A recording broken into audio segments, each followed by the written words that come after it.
Lecture de l'Épître aux apôtres Paul aux Romains. Mes frères, nous avons des dons différents, selon la grâce qui nous a été accordée. Le don de prophétie, pour en user selon l'analogie de la foi. Le ministère, pour s'exercer au ministère. L'enseignement, pour celui qui enseigne. L'exhortation, pour celui qui exhorte. La simplicité, pour celui qui distribue. La sollicitude, pour celui qui préside. La joie, pour celui qui exerce la miséricorde. Que la charité soit sans déguisement, ayez le mal en horreur, attachez-vous fortement au bien. Aimez-vous mutuellement d'une affection fraternelle, vous prévenant par des égards réciproques. Ayez du zèle et non de la paresse. Soyez fervents d'esprit, servez le Seigneur. Soyez joyeux dans l'attente, patients dans l'affliction, persévérants dans la prière. Prenez part aux nécessités des saints, exercez l'hospitalité avec empressement. Bénissez ceux qui vous persécutent, bénissez et ne maudissez pas. Réjouissez-vous avec ceux qui se réjouissent, pleurez avec ceux qui pleurent, ayez les mêmes sentiments les uns pour les autres, n'aspirez pas à ce qui est élevé, mais accommodez-vous de ce qui est plus humble. Suite du Saint Évangile selon saint Jean. En ce temps-là, il se fit des noces à Cana, en Galilée, et la mère de Jésus y était. Et Jésus fut aussi invité aux noces.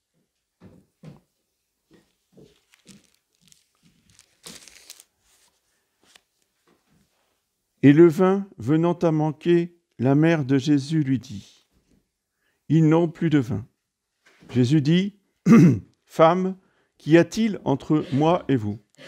Mon heure n'est pas encore venue. » Sa mère dit au serviteur : « Faites tout ce qu'il vous dira. » Or il y avait là 6 urnes de pierre pour servir aux purifications des Juifs, contenant chacune 2 ou 3 mesures. Jésus leur dit : « Remplissez d'eau ces urnes. » Et ils les remplirent jusqu'au bord. Alors Jésus leur dit : « Puisez maintenant et portez-en au maître d'autel. » Et lui en portèrent. Dès que le maître d'autel eut goûté l'eau changée en vin, ne sachant d'où venait ce vin, quoique les serviteurs qui avaient puisé l'eau le sussent bien, il appela l'époux et lui dit : « Tout homme sert d'abord le bon vin, puis après qu'on a beaucoup bu, il en sert du moins bon. Mais toi, tu as réservé le bon vin jusqu'à maintenant. » Jésus fit là le premier de ses miracles, à Cana en Galilée. Il manifesta sa gloire et ses disciples crurent en lui.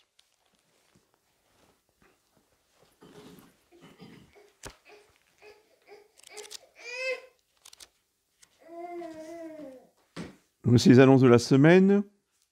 Aujourd'hui, 2e dimanche après l'Épiphanie. Lundi 17, Saint-Antoine, abbé, Saint-Antoine du désert. Mardi 18, fête de la chaire de Saint-Pierre à Rome. Mercredi 19, Saint-Marius et ses compagnons, martyrs. Jeudi 20, Saint-Fabien et Saint-Sébastien, martyrs. Vendredi 21, Sainte-Agnès, vierge et martyr. Samedi 22, Saint-Vincent et Sainte-Anastasie, martyrs aussi. La messe aux horaires habituels, donc 9h et 11h, vendredi, samedi, dimanche prochain. 3e dimanche après l'Épiphanie, la messe aux horaires habituels, 9h à 10h30.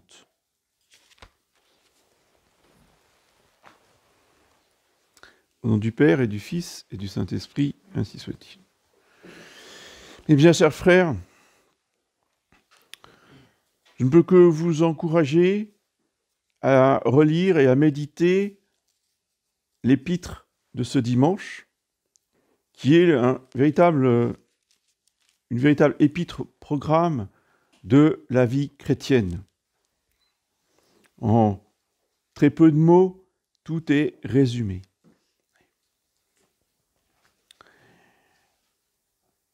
Il n'y a rien de compliqué à comprendre, mais quand on médite bien cet épître pour l'appliquer, eh bien, on se rend compte qu'effectivement, cela demande beaucoup d'efforts. Cela nous demande de nous surpasser. Parce que déjà en famille, c'est pas facile, mais en plus, quand il s'agit de pratiquer ses vertus envers d'autres personnes étrangères à la famille, c'est là où les choses se compliquent. Donc, remercions la Providence de nous forcer, de nous contraindre par les événements, par les méchants. Oui. Les méchants, ils sont sur terre pour servir les plans de Dieu. Si les méchants n'étaient pas là, bon, on resterait tranquillement dans notre petit confort égoïste, oui, puis on ne chercherait pas à aller plus loin, on ne chercherait pas à faire mieux. Merci les méchants. Eh oui, ils sont utiles pour notre sanctification.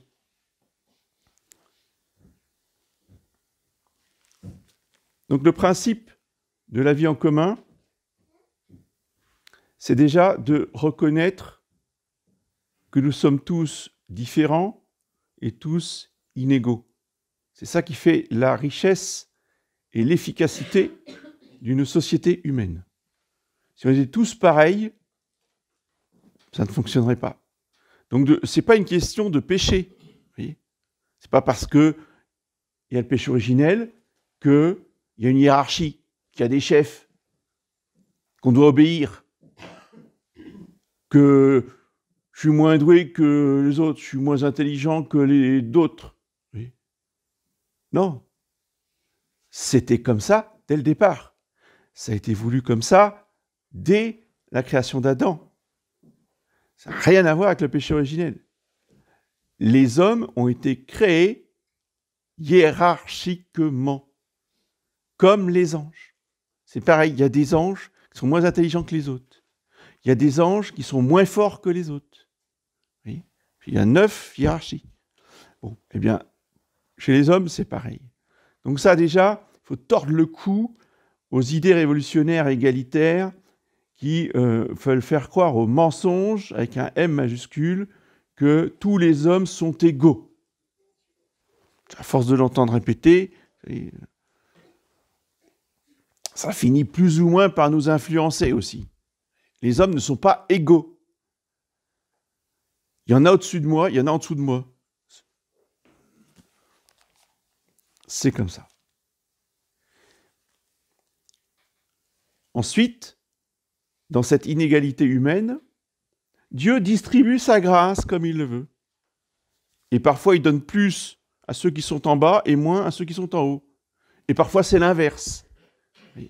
Donc, il n'y a pas de règle absolue dans la distribution des grâces. Mais chacun a une grâce particulière. On ne les a pas toutes. On n'est pas doué dans tous les domaines. C'est vrai sur le plan de la nature, mais c'est aussi vrai, évidemment, sur le plan de la grâce. Donc certains, voyez, reçoivent des dons différents, le don de prophétie, le don du ministère. Bon, le ministère, c'est le sacerdoce, c'est la vie consacrée, ce sont les religieuses et les religieux. L'enseignement, pour les professeurs, c'est une grâce. Oui. Ah ouais, c'est une grâce. Enseigner ça dans tous les instituts de formation des maîtres, voyez, ça changera un petit peu. Tout le monde n'est pas fait pour être professeur. Oh, on a tous des expériences, professeurs totalement incompétents. Voyez.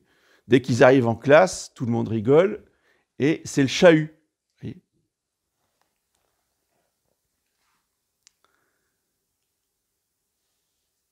Donc, certains reçoivent le don de la parole et de l'enseignement. C'est pas parce qu'on a des diplômes, qu'on est super intelligent, qu'on peut être professeur. On a eu des professeurs qui étaient des diplômés surdiplômés et qui étaient incapables de nous expliquer quoi que ce soit. Enfin, quand ils expliquaient, on comprenait encore moins qu'avant. Vous voyez. C'est un don d'expliquer, c'est pas tout de comprendre. Et donc ça, il faut en avoir conscience. D'abord pour choisir les professeurs, et ensuite, une fois que le professeur il est choisi, on respecte sa grâce. Oui, mais moi je ne suis pas d'accord, mes enfants ne doivent pas apprendre comme ça. Non, je ne suis pas d'accord avec le manuel qu'il a choisi. On n'a pas fini d'en entendre. On n'a pas fini de polémiquer. Mais je vous préviens, les polémiques, on va les arrêter tout de suite. Si vous voulez imposer vos manuels, vos méthodes, vos façons de faire, vous pouvez les voir ailleurs. La terre est grande. Ça, c'est le problème de la mentalité actuelle, de l'époque. Alors évidemment, dans les écoles aujourd'hui, ils font n'importe quoi, donc les parents se révoltent à juste titre. Mais à partir du moment où les professeurs sont choisis selon la grâce et selon les principes avec lesquels nous sommes tous d'accord, on ne va pas commencer à nous dire « Ah oui, mais ce manuel-là, les couleurs ne me plaisent pas, c'est pas bien pour les enfants. » Ça va, oui? On s'en sort plus dans ces cas-là. Parce que s'il faut changer le manuel parce qu'il y a un parent qui n'est pas d'accord, et puis après les autres, je dis « Ah mais comment vous allez changer le manuel ?» On fait quoi? Parce que quand on entend certaines choses, on se dit « Il va y avoir du travail. » Il n'y a pas que les enfants qui doivent respecter le maître. Les parents aussi doivent respecter le maître. D'accord? Et le directeur. Pourquoi les écoles marchaient avant? Parce que les parents ne discutaient pas ce que disaient les maîtres et l'école. Et quand l'enfant était puni à l'école, ah bah tiens, je remets une de punition pour bien te faire comprendre que je suis complètement d'accord avec le professeur. Et il y avait cette solidarité entre les parents et les professeurs. Même si nous, on n'aurait pas fait comme ça, même si nous, on n'aurait pas puni, les parents qui avaient le sens de l'autorité allaient toujours dans le même sens que le professeur. Voilà. C'est pas gagné. Hein. Il va falloir se rééduquer. Vous allez me dire, mais oui, pourquoi il nous dit ça? On n'a pas d'école. Oui, mais j'anticipe. On s'y prend longtemps à l'avance parce que le jour où il y aura l'école, il faudra que vous ayez déjà travaillé sur vous-même. Vous ça évitera des polémiques et des conflits.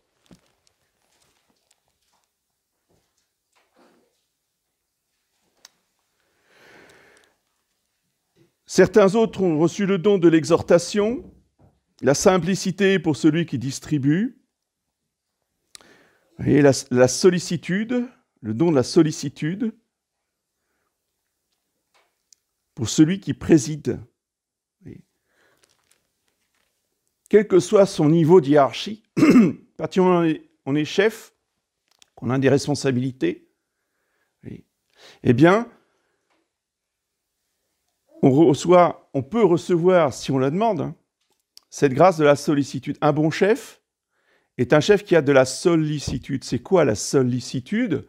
Eh bien, c'est la bienveillance, c'est rechercher le bien et le progrès de ses subordonnés, afin qu'ils travaillent dans les meilleures conditions possibles, qu'ils soient le plus efficaces, mais dans la justice. Que la paix et la justice règnent dans l'équipe. Ce qui fait qu'on va au travail le matin, on est content d'y aller.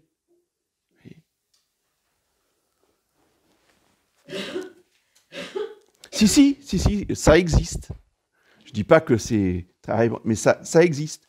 Dans une entreprise où l'encadrement est catholique, pris et fervent, justement, eh bien, il y a cette ambiance-là. Et ça doit être partout. Ça doit être partout dans la société, dans tous les domaines.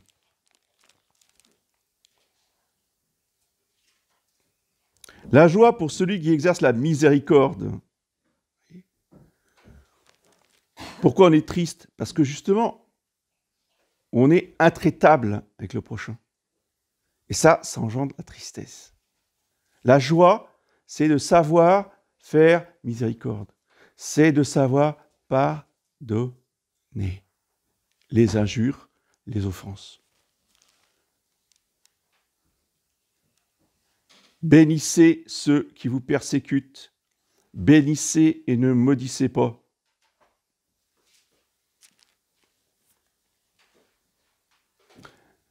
Dans une vie en société, il y a toujours des occasions de conflit. Il y en a toujours l'un ou l'autre qui va offenser, qui va dire des mots souvent qui dépassent sa pensée, surtout quand il y a quelques vers de trop. On ne maîtrise plus la langue. Bon, une offense, une injure, voire une insulte, c'est pas la fin du monde.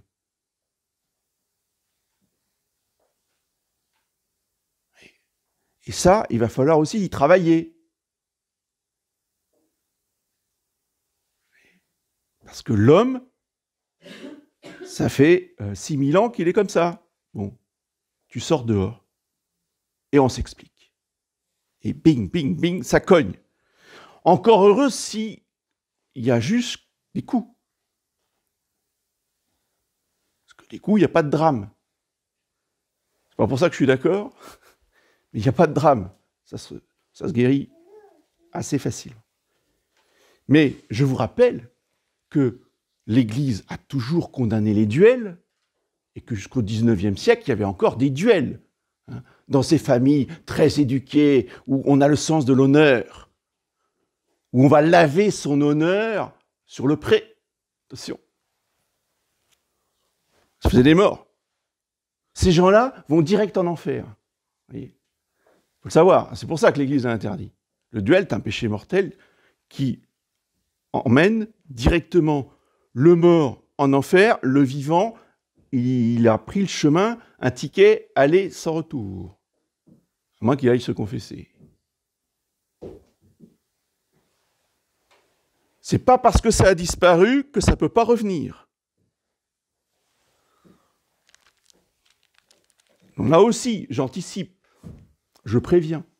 Mais il faut déjà se préparer dans la tête. Parce que concrètement, quelqu'un qui provoque en duel, c'est fini pour lui la messe, les sacrements. Pas venir pleurer après. Oh, monsieur l'abbé, quand même, vous pourriez l'enterrer. Non, je l'enterre pas. Il ira comme un chien au cimetière sans rien. Vous êtes prévenus. Mais accepter le duel, donc le provoquer d'une part, mais l'accepter, c'est pareil, c'est même régime. Qu'on l'accepte ou qu'on le provoque, la sanction est la même.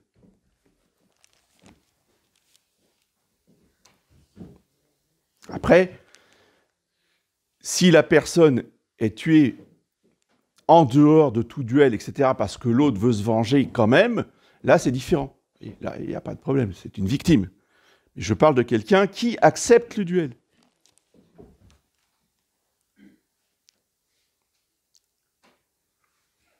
Donc que la charité soit sans déguisement. Ayez le mal en horreur. Attachez-vous fortement au bien. Et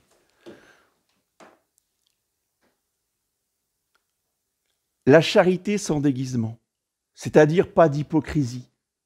C'est pas la peine d'en faire des tonnes et des courbettes et des baise-mains avec de la jalousie, de la rancœur et tout ça dans l'esprit.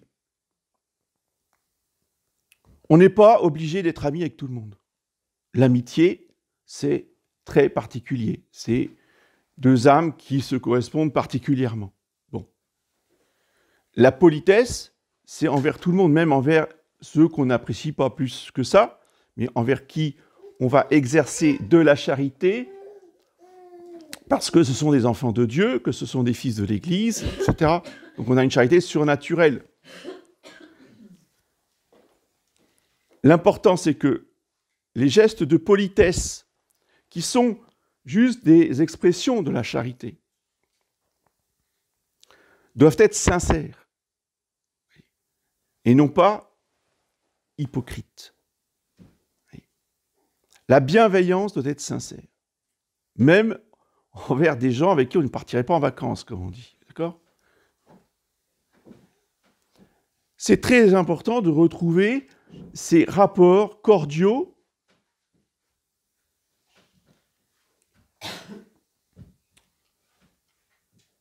modérés, tempérés, oui, avec une juste mesure. Pour ne pas tomber dans les excès, soit de d'insolence, de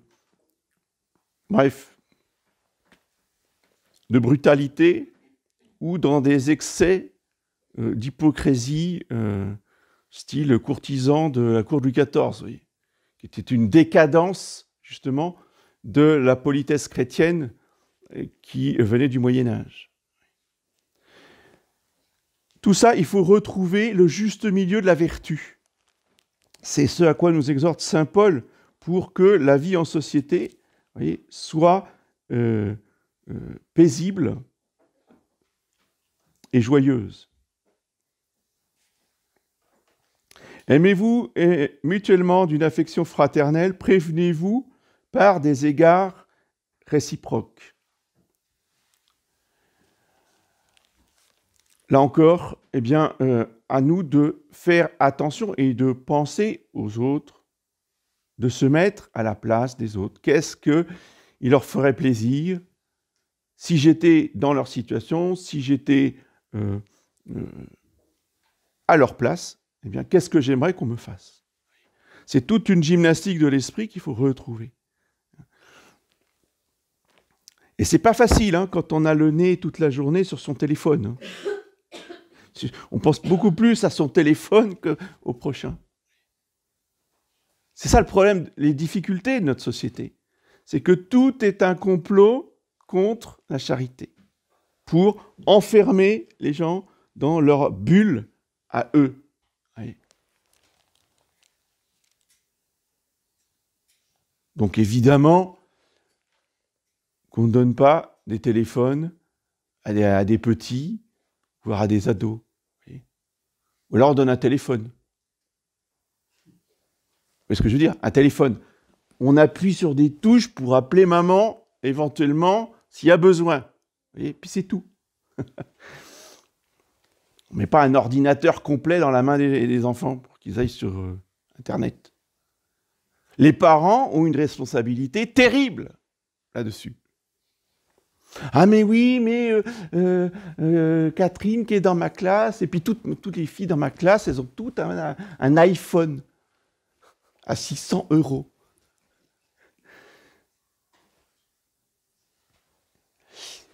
La reconstruction de la société chrétienne passe aussi par là.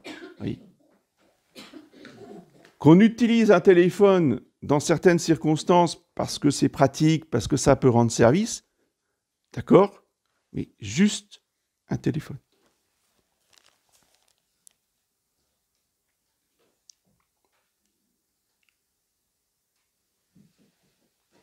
Ayez du zèle et non de la paresse. Soyez fervents d'esprit. Servez le Seigneur.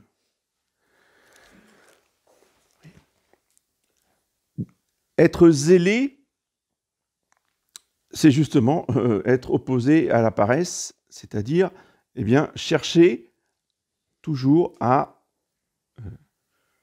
qu'est-ce que je peux faire pour le Seigneur? En quoi je peux rendre service aux autres, à l'Église, à la chapelle? Oui. Que ça ne retombe pas toujours sur les mêmes, voire sur la même. Vous voyez? Par exemple. Exemple tout simple. Peut-être qu'on peut proposer de venir aider pour le ménage de la chapelle. Juste ça. On peut peut-être venir proposer son aide pour laver et repasser les nappes. Il y en a beaucoup, là. C'est énorme en ce moment. Je dis ça, je dis rien. Ça peut rendre service. Vous voyez ? Au lieu d'avoir l'esprit consommateur, je viens prendre ma messe, je repars, et surtout, vous ne me cassez pas les pieds, je ne veux rien entendre. Vous pourriez peut-être faire une salade pour la journée du 15 août. Ah non, je peux pas, j'ai pas le temps, je suis déporté. Ils sont juste monsieur, madame, tout seuls, hein, en retraite. Mais non, il ne peut pas. On ne va pas aller loin comme ça.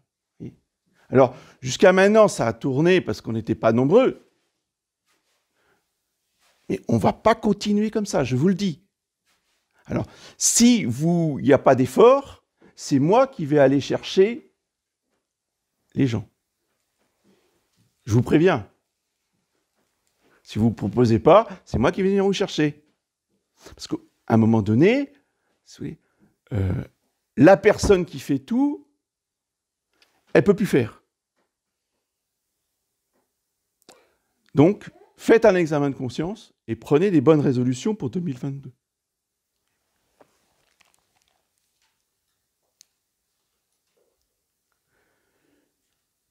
Prenez part aux nécessités des saints et exercez l'hospitalité avec empressement.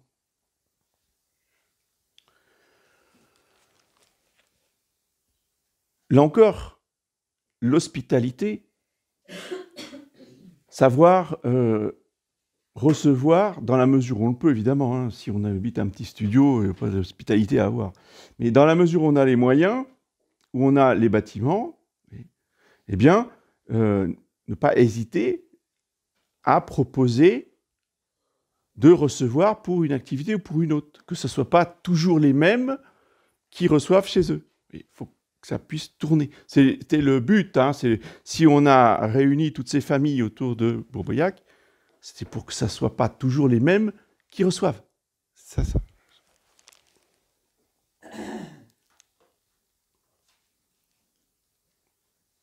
Ayez les mêmes sentiments les uns pour les autres. N'aspirez pas à ce qui est élevé, mais accommodez-vous de ce qui est plus humble. Conclusion magnifique de tout ce que vient de dire saint Paul. N'aspirez pas à ce qui est plus haut.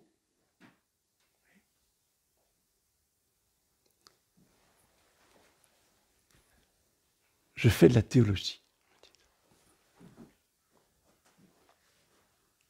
C'est votre devoir d'État, ça, de faire de la théologie? Excusez-moi, soyez déjà un bon professionnel, commencez par chercher du travail, déjà. Hein, et puis la théologie, on verra peut-être plus tard, et c'est peut-être pas forcément nécessaire dans une vie de laïque. C'est fou, aujourd'hui, les laïcs qui veulent faire de la théologie, puis après, ils font des bouquins, ils écrivent, ils publient. Et il y a mieux que ça. Il y en a un qui est venu me voir, il n'a pas fini ses études, il était en université, donc je pense, deuxième, troisième année. Ah, il voulait écrire des livres de théologie, mais il n'était pas capable de les écrire tout seul. Il ne savait pas écrire en français. Donc en fait, c'est quelqu'un d'autre qui a écrit le livre à sa place, et il a vendu le livre sous son nom que quelqu'un d'autre l'avait écrit. C'est une caricature, vous allez me dire, mais c'est du vécu. Je l'ai rencontré. C'est caractéristique de notre époque. On ne veut pas, on se trouve dégradant de faire des petits métiers ou des métiers moins considérés, etc. Il y a, comme disait tout le temps ma grand-mère, j'ai entendu ça toute mon enfance, il n'y a pas de sots métiers. Il n'y a que de sottes gens. Mais bon, c'est un dicton, on va dire, mais c'est d'une profondeur, une profonde sagesse. Il faut faire ce qui nous passionne, ce que nous aimons, et non pas ce qui est considéré comme bien ou mal, ou élevé ou bas. Il n'y a rien de bas, il n'y a rien d'élevé, il n'y a que des métiers qui sont aimés par les uns ou par les autres, selon les dons qu'on a reçus. Et le but, ce n'est pas de rechercher ce qui est le plus élevé, c'est de rechercher ce qui est pour nous, ce qui correspond aux grâces qu'on a reçues et qui sont décrites au début de l'épître. Celui qui a reçu, je sais pas moi, le don de prophétie, par exemple, c'est pas la peine qu'il aille chercher l'exhortation, la sollicitude, c'est pas sa grâce. Donc lui, il doit d'abord connaître sa grâce, connaître ses talents, et après, chercher à faire ce qui correspond aux talents et aux grâces qu'il a reçues. Alors si c'est élevé, c'est très bien. Si c'est humble, c'est très bien. Mais oui, il ne faut pas rechercher systématiquement ce qui est plus élevé.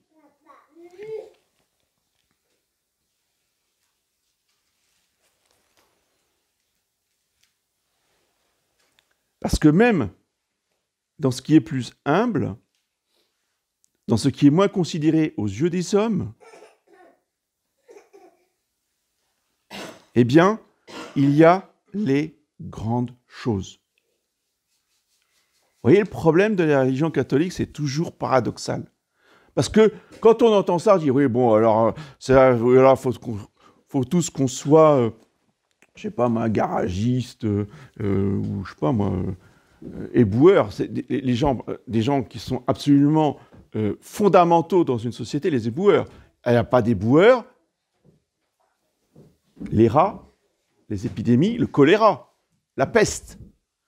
Donc, bien comprendre que les éboueurs sont les personnes qui nous gardent la santé publique, sont aussi importants que des médecins. Mais ce n'est pas considéré. Ce n'est pas un métier considéré. Et bien pourtant, il n'y a pas que les éboueurs, il y a tous ceux qui s'occupent des déchets. Et même dans les déchets, s'occuper des poubelles, il y a des grandes choses à faire. Déjà, ne serait-ce que les déchetteries, quand il n'y a pas si longtemps qu'elles existent, et il y a toute une industrie, oui, derrière, de gens qui cherchent, des ingénieurs, qui cherchent à comment traiter le mieux possible les déchets. J'ai une cousine qui est dans... Je dis ça parce que j'ai une cousine qui fait ça. Mais c'est impressionnant de voir toute la recherche qu'il y a derrière pour s'occuper des poubelles. Donc, c'est sûr que quand on dit comme ça, je m'occupe des poubelles, c'est pas glorieux. Et pourtant, même dans cette activité, on peut rechercher les grandes choses. La magnanimité, c'est la vertu qui, dans tous les domaines, même les plus humbles, va chercher à faire des grandes choses pour l'utilité, le service des autres et la gloire de Dieu. Oui. Ce n'est pas la cultivation de la bassesse d'âme. Oui. Rechercher ce qui est plus humble, ce n'est pas rechercher la bassesse d'âme. C'est d'accepter toute activité, quelle qu'elle soit, et dans cette activité, même humble, rechercher l'excellence. C'est ça la vertu chrétienne. Et si on a retrouvé cet esprit-là qui a fait la chrétienté, bien on retrouvera des ouvriers qui feront des œuvres d'art, qui pourront refaire des meubles, par exemple, absolument sublimes. Et parce que les ouvriers d'autrefois qui faisaient ça avaient le souci de l'excellence. Eh bien, dans tous les domaines, c'est la même chose. Eh bien, demandons à la Très Sainte Vierge Marie ce matin de nous aider à méditer cette épître de Saint Paul afin de retrouver le véritable esprit chrétien, le véritable esprit de la société chrétienne. Oui, Père.